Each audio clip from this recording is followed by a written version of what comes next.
Breaking news Telangana ప్రభుత్వం జిల్లాల పునర్వ్యవస్థీకరణపై దృష్టి పెట్టినట్టు తెలుస్తా ఉన్నది. ముఖ్యంగా కేసీఆర్ ఏదైతే 33 జిల్లాలను చేశారో ఆ 33 జిల్లాలను తగ్గించి మొత్తం తెలంగాణ రాష్ట్రంలో 23 జిల్లాలు చేయడానికి రేవంత్ రెడ్డి ప్రభుత్వం కసరత్తు చేస్తున్నట్లు తెలుస్తా ఉన్నది. ఈ మేరకు కొంత సమాచారం కూడా బయటికి లీక్ చేసినట్టు కూడా తెలుస్తా ఉన్నది. దీనిపైన తెలంగాణ సమాజం ఏమనుకుంటుందో అనే దానిపైన రేవంత్ రెడ్డి గారు ఆలోచిస్తున్నట్టు తెలుస్తా ఉన్నది. ఈ మేరకు దీనికి సంబంధించిన వార్తలు ఇటు సోషల్ మీడియాలో కూడా చెక్కలు కొడతా ఉన్నాయి. తెలంగాణలో జిల్లాల పునర్వ్యవస్థీకరణపై రాష్ట్ర ప్రభుత్వం మరోసారి కసరత్తు అయితే మొదలుపెట్టింది.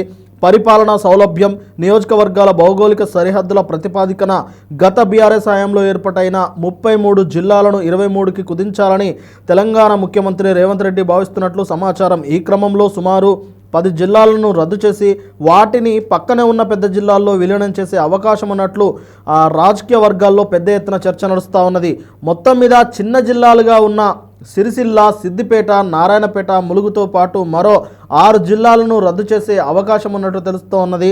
లోక్సభ, అసెంబ్లీ నియోజకవర్గాల పరిధిని బట్టి జిల్లాల సరిహద్దులను మళ్ళీ ఖరారు చేయాలని ప్రభుత్వం ఆలోచిస్తూ ఉంది. గతంలోనూ రేవంత్ రెడ్డి ప్రతి లోక్సభ నియోజకవర్గాన్ని ఒక జిల్లాగా ఏర్పాటు చేయాలని అభిప్రాయపడిన సంగతి తెలిసిందే. ఈ దిశగానే ఇప్పుడు అడుగులు పడుతున్నట్లు కనిపిస్తూ ఉన్నది. కొన్ని జిల్లాలకు పేర్లు మార్చాలనే ప్రతిపాదనలను కూడా తెలంగాణ ప్రభుత్వం పరిశీలిస్తూ ఉన్నది. ముఖ్యంగా అత్యంత ప్రతిష్టాత్మకంగా నిర్మిస్తున్న ఫ్యూచర్ సిటీని ఒక ప్రత్యేక జిల్లాగా ఏర్పాటు చేసి దానికి దివంగత కేంద్ర మంత్రి ఎస్ జైపాల్ రెడ్డి పేరు పెట్టాలని ముఖ్యమంత్రి భావిస్తున్నట్లు సమాచారం. నాగర్ కర్నూలు జిల్లాలో ఉన్న కల్వకుర్తి నియోజకవర్గాన్ని ఈ ఫ్యూచర్ సిటీ జిల్లాలో కలిపి దీనిని జైపాల్ రెడ్డి జిల్లాగా మార్చే సాధ్యాసాధ్యాలను పరిశీలిస్తుంది కాంగ్రెస్ గవర్నమెంట్. అయితే దీనికి సంబంధించి అధికారులతో కూడా చర్చ జరుపుతున్నట్టు తెలుస్తూ ఉన్నది. అధికారంలోకి వచ్చిన తర్వాత కొత్త జిల్లాల పునర్వ్యవస్థీకరణపై రేవంత్ రెడ్డి కీలక వ్యాఖ్యలు చేశారు. 33 జిల్లాలు ఉండడం వలన పాలనాపరమైన ఖర్చులు పెరగడమే తప్ప ఆశించిన ఫలితాలు రావడం లేదని ప్రభుత్వం భావిస్తోంది.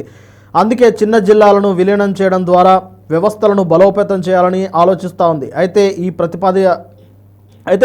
ఈ ప్రతిపాదనలపై ప్రజల నుంచి అలాగే ప్రతిపక్షాల నుంచి ఎలాంటి స్పందన వస్తుందనే ఆసక్తికరమైన చర్చ జరుగుతూ ఉన్నది. గతంలోనూ సీఎం రేవంత్ రెడ్డి ఇదే విషయాన్ని చెప్పారు. ఖచ్చితంగా చిన్న జిల్లాలను విలీనం చేయాలి, చిన్న జిల్లాలను విలీనం చేస్తే పరిపాలనా సౌలభ్యం సులభతరం అవుతుందని చెప్పేసి ఆయన వ్యాఖ్యానించారు. ఈ నేపథ్యంలోనే ఆయన కొన్ని జిల్లాలపై కసరత్తు చేస్తున్నట్టు తెలుస్తూ ఉన్నది. ముందుగా చెప్పుకున్నట్టు సిరిసిల్ల, సిద్దిపేట, నారాయణపేట, ములుగు, గద్వాల్ లాంటి కొన్ని జిల్లాలు ఉన్నాయి.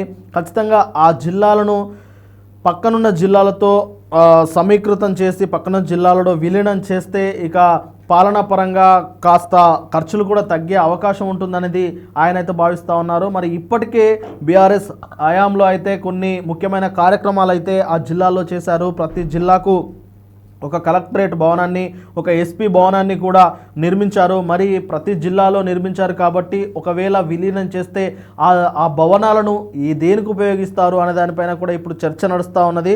చూడాలి మరి దీనిపైన తెలంగాణ ప్రభుత్వం అయితే కసరత్తు చేస్తున్నట్టు తెలుస్తూ ఉన్నది. ఇది నిజంగా బీఆర్ఎస్ పార్టీకి షాక్ అనే చెప్పవచ్చు. ముఖ్యంగా కేసీఆర్ కూడా ఇది ఒక రకంగా షాక్ అని చెప్పవచ్చు. ఎందుకంటే కేసీఆర్ ఎంతో విజన్తో ఈ వ్యవస్థను తీసుకొచ్చారు. కానీ కేసీఆర్ విజన్ను పక్కన పెట్టేసి రేవంత్ రెడ్డి గారు సొంత విజన్పై అడుగులు వేస్తూ ఉన్నారు. ఇది బీఆర్ఎస్ పార్టీకి కూడా షాక్ ఇచ్చే అవకాశం కనిపిస్తూ ఉన్నది. చూడాలి మరి ఈ మొత్తం వ్యవహారంలో ఇటు ప్రతిపక్షాలుగా ఉన్న బీఆర్ఎస్ స్పందన ఏంటి.